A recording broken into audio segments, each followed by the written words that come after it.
Hello and welcome back to Speed Demon Painting. Today we are taking a look at the May releases coming from Warcradle Studios for Armoured Clash. Last month saw the release of the two Imperium boxes, the big faction starter group, but also the smaller introductory set, and traditionally we now have the follow-up for those releases.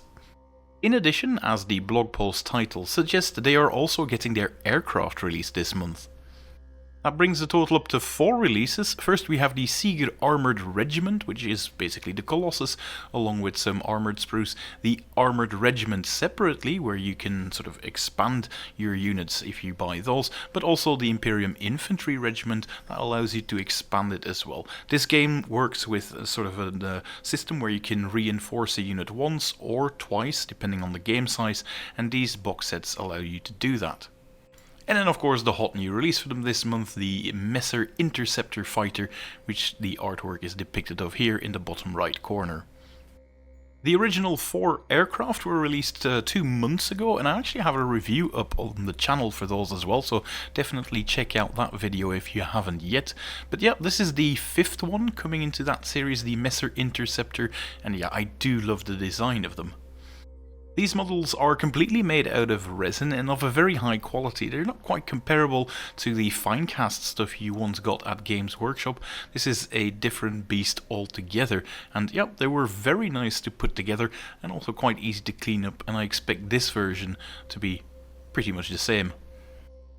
I very much like the design of the forward-facing wings, and you can traditionally field these in squadrons of 2 or 3 models, so it usually pays to buy this model a few times so you can have a maxed out squadrons.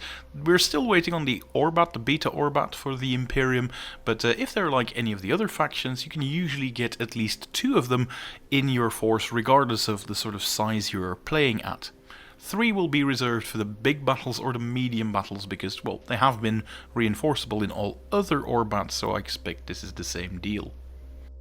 And this is of course a bit of speculation on my side, but looking at the weapons mounted on this fighter aircraft, I imagine it's slightly better at taking down the armoured units, because that does look like a sort of Tesla weapon, and those are usually very good against armoured targets.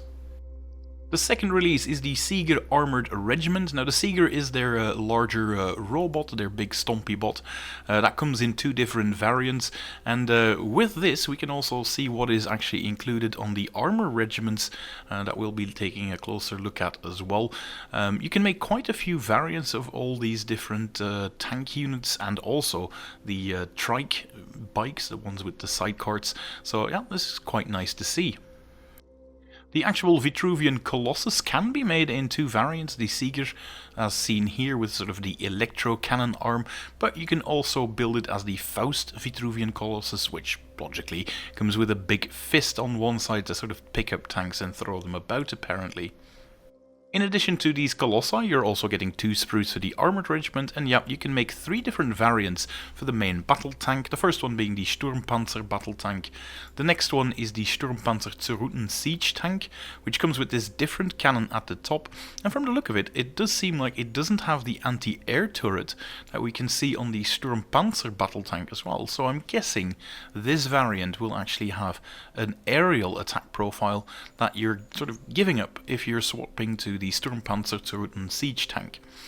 The third variant, which is wildly different, is the Panzer Armored Transport. I'm not sure if this one is going to get a rule similar to the assault ramps, but yeah, that would be quite nice to have. Especially if you want to design a sort of an aggressive force, assault ramp is an excellent rule. Now, it remains to be seen if these Sturmpanzer wagons are actually able to transport these bad boys, which are the Teutonic Armature Castellans, which can also be built as a more close combat oriented Teutonic Armature Crusader squadron. The only thing that sort of has me puzzled is this little thing. If we're looking at the Imperium Armoured Regiment, which has the same units as we've just been discussing, there are 6 of these bases here, so that implies 3 bases for every variant. But if we look at the picture from the Seager Armoured Regiment, there are only 4 of them depicted here, so that makes me wonder, are we going to see 4 of them or 6 of them in these sprues? Because it means that you can either make 3 bases or 2 per sprue. The other unit that you're also getting in this sprue are these ones, the Zion Heavy Dreirats, that you can either make in this one variant with the Vierling or with the autocannon on there. So yeah, again, more build options, so it doesn't hurt to pick up more of these versions. So yeah, making 2 variants means that if you want to build the 3 out of these, you'll probably be picking up this box multiple times. I really don't mind though, because this includes one of my personal favorite designs, the Lucifer Heavy Walkers, which can also be built as these was the Donnerschlag Artillery Walkers with this badass rocket battery system on the top, but without any weapons here in the front. It's just been replaced by this sort of grill system, but you can also swap that out for more Tesla weaponry by making the Sturmriese Arc Walkers as well. This blog post also gives us some insight on what can be found on the Imperium infantry sprues as well, and well, for infantry sprues there's a surprising amount of armor on there, because it looks like you're getting 2 of these wagons on each one of those sprues. You're also getting 4 field guns in one of these boxes, 4 jump infantry, 5 of these bike teams, 4 of the heavy infantry, and 6 of the standard infantry. Now, the standard infantry Zion Grenadier platoon will be quite important to get if you're an Imperium player, because as it looks right now, this is going to be your only command squadron, so picking a few extra of these boxes to have access to some more Zion Grenadier platoons doesn't seem like a bad idea. You will be getting a lot of these as well, the Luftlanzer Air Jaegers, but yeah, that can tie in nicely with the very fast playstyle that the Imperium is likely to have, because they have been very fast and aggressive in dystopian wars as well. Also very much like the fact that these wing designs that they have on their jetpacks sort of mimic the Messer that is being released this month, so yeah, really love that. And for the field guns, you're going to have 3 options. The first one sort of looks like the anti-tank one, the Krupp field gun, with the more traditional artillery barrel on there. Then you have the Essen rocket field guns, which looks more like an anti-infantry rocket barrage, maybe even anti-air, I don't quite know, we'll have to wait and see. But then these, the Tuner arc field guns, definitely more suited to hit armored units with those Tesla rolls, which is going to be really, really cool. It does mean that you can pick this box up multiple times and have plenty of field gun options to go with, but like I said, with the fact that it is your main commander unit, you're probably going to pick a few one of these up anyway if you play Imperium.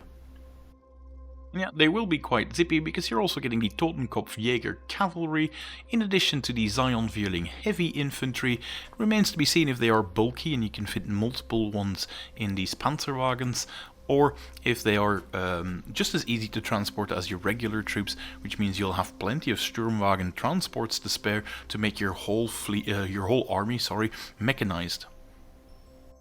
That's it for this video though. I do hope you liked it, and if you did, make sure to give this video a thumbs up and subscribe to the channel for if you want to see these models that I've just shown you today in person, because I'm hoping to get my box quite soon in the mail.